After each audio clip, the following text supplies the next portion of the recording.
Assalamualaikum warahmatullahi wabarakatuh. Alhamdulillahilladzi anzala sakinatan fi qulubil mu'minin liyazdadu imanan ma'a imanihim. Asyhadu an la ilaha illallah wa asyhadu anna Muhammadar Rasulullah. Allahumma shalli ala sayyidina Muhammad wa ala ali sayyidina Muhammad. Amma ba'd. Sahabat Ucis di channel atau sahabat Welaska yang berbahagia, mari pertama tentu kita tak lupa senantiasa mengaturkan rasa syukur kita kepada Allah Subhanahu wa Ta'ala, Tuhan semesta alam ini yang telah banyak sekali memberikan nikmat kepada kita semua. Tak lupa salam serta salam semoga selalu tercurah kepada junjungan Nabi kita, Nabi besar Muhammad Sallallahu Alaihi Wasallam. Sahabat Ucis di channel atau sahabat Welaska yang berbahagia, pada kesempatan kali ini mari kita belajar bersama mengenai toharah atau bersuci. Karena apa? Karena hal ini sangat menjadi syarat utama dalam sebuah ibadah. Tentu apabila kita mau beribadah, mau sholat, kita harus suci dahulu dari baik hadas kecil ataupun hadas besar. Jadi toharah itu sangat penting dalam beberapa ibadah. Bagaimana ibadah haji, ibadah puasa pun juga harus suci dari junub dan lain sebagainya. Maka dari itu mari kita belajar bersama tentang toharah. Yang pertama adalah kita harus mengetahui macam-macam air, karena tidak semua jenis air itu bisa digunakan untuk bersuci. Ada air yang bisa digunakan untuk bersuci, ada air yang tidak bisa digunakan untuk bersuci. Yang pertama adalah air yang suci dan mensucikan. Ini adalah air yang bisa digunakan untuk toharah atau untuk bersuci. Air yang suci dan mensucikan diantaranya ialah seperti air hujan. Seperti air hujan itu bisa digunakan untuk bersuci karena air ini adalah suci dan mensucikan. Wa yunazzilu 'alaikum minas sama'i ma'an liyutahhirukum bihi. Dan Allah telah menurunkan kepadamu hujan dari langit untuk mensucikan kamu dengan hujan itu. Jadi air hujan itu bisa digunakan untuk bersuci.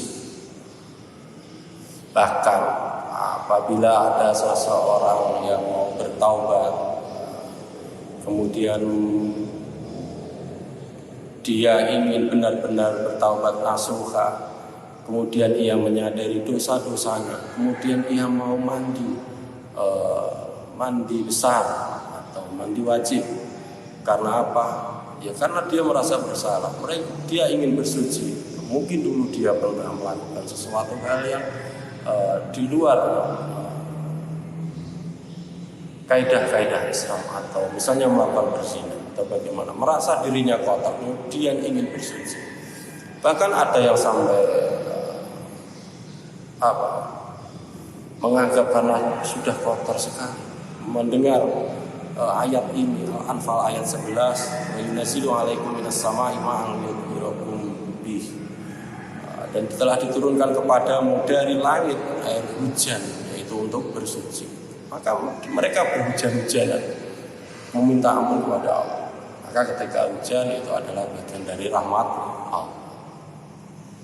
Di situ adalah bentuk rahmat, yaitu air hujan yang suci dan mensucikan. Kemudian selain air hujan, ada air sumur, itu juga air yang suci dan mensucikan. Karena semua air yang keluar dari mata air itu sifatnya adalah suci dan mensucikan. Kemudian ada air laut, itu juga suci dan mensucikan. Kemudian ada air es atau air embun, itu juga suci dan mensucikan. Air es tetapi yang sudah mencair itu juga suci dan mensucikan. Misalnya di salju, di daerah yang turun salju, kemudian salju itu menjadi mencair, itu airnya suci dan mensucikan. Itu adalah contoh-contoh air yang suci dan mensucikan. Kemudian yang kedua adalah air yang suci tetapi tidak mensucikan. Air ini suci, bisa diminum, halal secara sifatnya. Tetapi air ini tidak bisa dipakai untuk bersuci. Dan air yang jenis ini tidak bisa dipakai untuk bersuci. Adapun air yang suci tetapi tidak mensucikan, ada 3 macam. Yang pertama adalah air yang telah berubah salah satu sifatnya karena bercampur dengan suatu benda yang suci. Misalnya adalah air kopi. Jadi ada air bercampur dengan kopi. Kopi ini juga suci. Nah, air ini sebenarnya suci tetapi tidak bisa mensucikan. Diminum boleh, tetapi tidak bisa dipakai untuk apalagi dipakai untuk mandi. Air teh, air yang sudah bercampur dengan teh, sifatnya teh adalah halal, boleh, suci, namun tidak bisa dipakai untuk bersuci. Yang kedua adalah air sedikit kurang dari 2 kula, sudah terpakai untuk menghilangkan hadas atau menghilangkan hukum najis. Sedangkan air itu tidak berubah sifatnya dan tidak pula bertambah-tambah. Misalnya air sumur yang sudah dipakai, air sumur di bak yang sudah dipakai untuk memandikan bayi, itu mungkin dari sifatnya air itu suci, tetapi kurang dari 2 kula. Air itu sifatnya suci, tetapi tidak bisa lagi dipakai untuk mensucikan, tidak bisa lagi dipakai untuk berwudu. Kalau hanya sekedar untuk membasuh tangan atau lain sebagainya, atau membasuh kaki, itu masih boleh, karena itu bukan air najis. Air itu suci tetapi tidak mensucikan. Kemudian air pohon-pohon atau buah-buahan, misalnya air degan. Degan itu airnya suci, tetapi tidak bisa dipakai untuk bersuci. Kalau diminum boleh, halal. Yang ketiga adalah air bernajis. Yang jelas ini air yang bernajis adalah air yang jelas tidak boleh dipakai untuk bersuci. Kemudian yang keempat adalah air yang makruh. Air yang makruh adalah air yang sudah terkena atau terjemur oleh matahari dalam bejana selain bejana emas dan perak. Misalnya ada air di ember tetapi sudah terjemur oleh matahari, maka sebaiknya ini tidak dipakai untuk bersuci, karena hukum air ini adalah makruh. Itu adalah jenis-jenis air yang dipakai untuk bersuci. Kemudian selanjutnya yaitu kita akan belajar tentang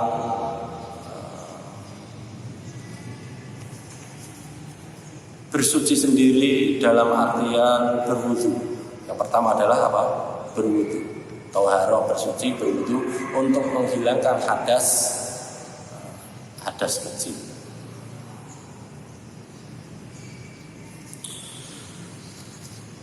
Cara-cara berwudu, syarat yang pertama syarat berwudu untuk orang Islam jelas. Kemudian tidak berhadas besar. Kalau berhadas besar harus mandi junub, nanti akan kita jelaskan di belakang.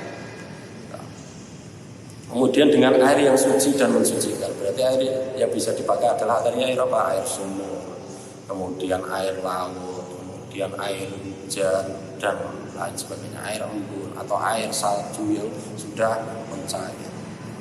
Kemudian tidak ada yang menghalangi sampainya air ke kulit seperti getah atau terkena cat, maka sebaiknya dihilangkan terlebih dahulu getahnya atau dihilangkan catnya terlebih dahulu. Karena itu adalah bagian dari syarat-syarat thaharah. Kemudian sekarang kita akan bahas cara-cara wudu yang baik atau fardu. Nah, kita akan bahas fardu yang wudu. Kewajiban wudu apa saja yang harus dipenuhi atau dianggap sah berwudu. Apa saja rukun-rukunnya. Rukun-rukun berwudu. Yang pertama adalah niat. Niat itu boleh di dalam hati. Kalau ada yang melafalkan bagaimana, ya boleh saja. Nawaitul wudu'a li raf'il hadasil asghari fardhlillahi ta'ala. Kalau tidak apa ya tidak masalah, karena itu bukan sebuah hadis, itu hanya sebuah niat yang dilafalkan secara bahasa Arab. Karena mungkin dulu guru ngaji kita mengajarkan seperti itu, boleh-boleh saja. Tetapi kalau tidak boleh hafal, tidak perlu dipaksakan niat di dalam hati. Saya ingin bersuci, saya ingin berwudu, ingin untuk menghilangkan hadas kecil, seperti itu boleh. Setelah niat adalah membasuh muka. Itu namanya membasuh muka, membasuh wajah. Membasuh muka namanya muka ini semua ini. Nah, untuk menjaga kehati-hatian maka perlu membasuh muka itu sampai sini. Membasuh apa? Muka ini namanya membasuh. Namanya dibasuh. Ya apa? Dibasuh. Bukan hanya dibasahi. Karena sering sekali kadang-kadang kita melihat anak-anak kita itu hanya membasahi, misalnya membasahi tangannya cuma dibasuh, tetapi tidak dibasuh. Namanya dibasuh, ya benar-benar dibasuh untuk menghilangkan hadas. Namanya dibasuh. Apalagi kalau pas bagian membasuh kaki, itu biasanya kakinya cuma dikenakan air atau disiram air atau dibasahi. Yang namanya dibasuh itu adalah ya dibasuh benar-benar dipegang kakinya kemudian dibasuh. Apabila ada kotoran yang menempel itu nanti bisa hilang. Jadi membasuh muka itu benar-benar dibasuh, bukan tidak hanya disiprati atau dibasahi saja. Kemudian setelah membasuh muka adalah membasuh kedua tangan sampai siku. Jadi benar-benar dibasuh. Dan namanya dibasuh ya harus dibasuh seperti ini. Kemudian setelah membasuh kedua tangan sampai siku, perhatikan sampai siku. Untuk menjaga kehati-hatian enggak, lebih sedikit siku enggak masalah. Nah, nanti kalau kurang itu yang menjadi masalah. Jadi karena rukun kita tidak terpenuhi berarti wudu kita juga tidak sah. Kalau kita melaksanakan sholat juga tidak sah. Maka thaharah itu sangat penting untuk ibadah-ibadah selanjutnya. Kemudian adalah menyapu sebagian kepala. Jadi ada beberapa sebagian kepala, misalnya disapu seperti ini.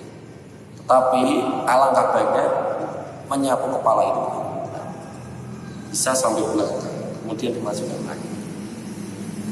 Kemudian membasuh telapak kaki sampai mata kaki. Jangan lupa membasuh kaki sampai sampai mata kaki. Dilebihkan sedikit untuk menjaga kehati-hatian.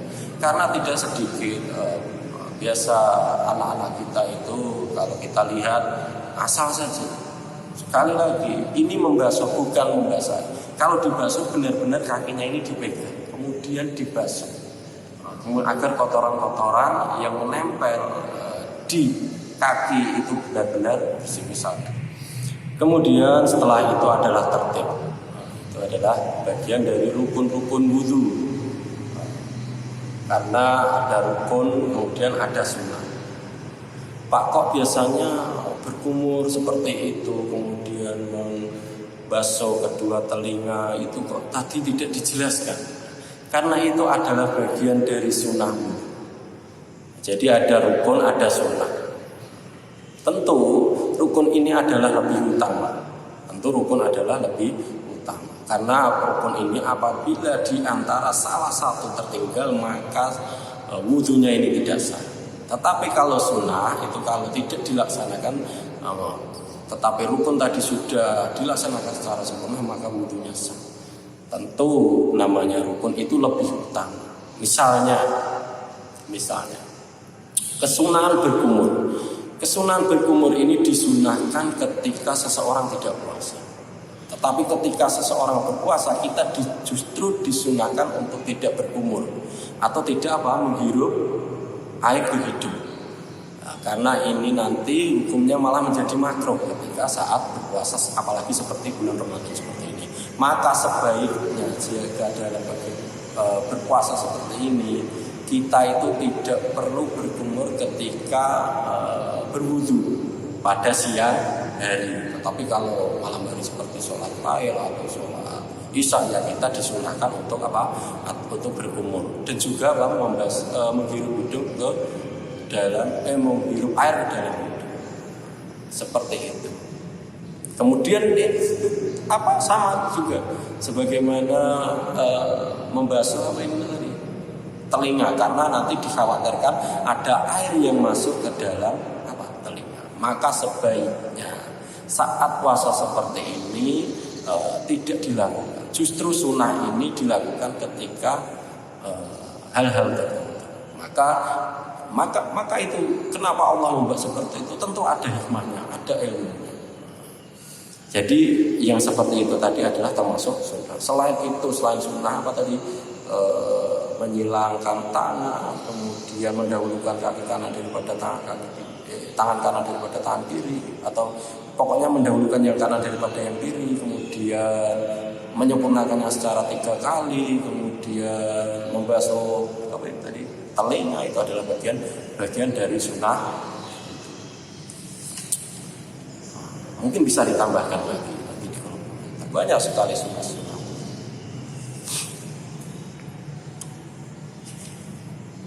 Kemudian selain toharoh, tadi kan berwudu adalah toharoh untuk menghilangkan hadas kecil. Sekarang adalah toharoh atau bersuci untuk menghilangkan hadas besar. Hadas besar itu adalah hadas yang terjadi karena sebab-sebab tertentu. Misalnya sebab-sebab mandi wajib. Untuk menghilangkan hadas besar adalah mandi wajib atau mandi junub atau mandi besar. Di antara sebab-sebab harus kita melaksanakan mandi wajib untuk menghilangkan hadas besar adalah yang pertama adalah bersetubuh.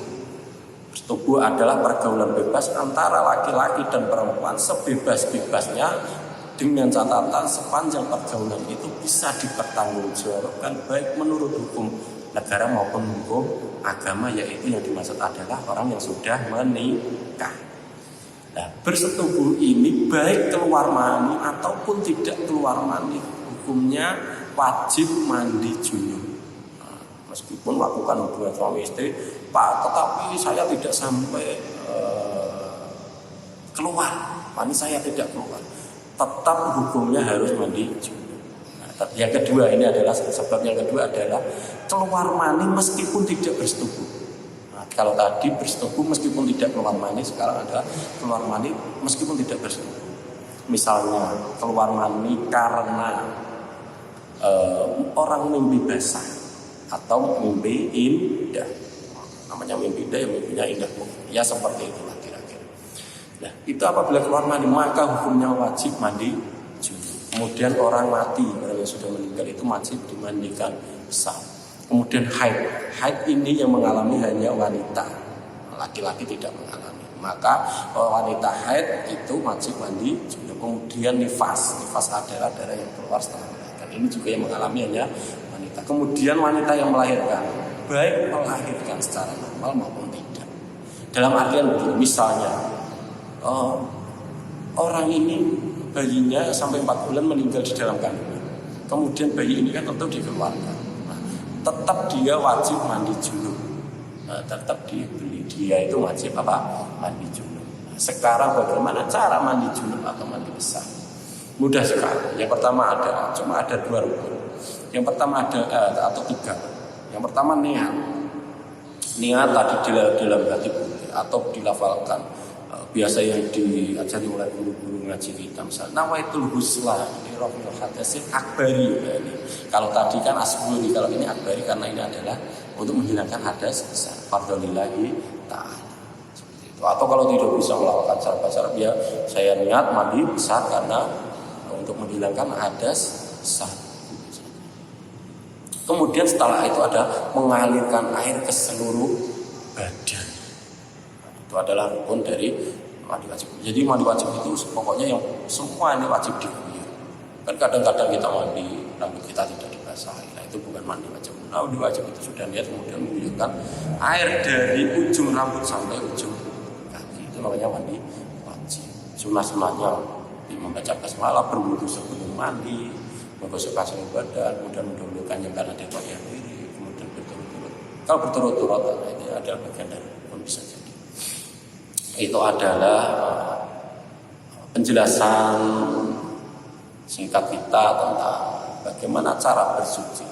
Mungkin dari pemirsa atau sahabat Galas atau sahabat Kudus belum merasa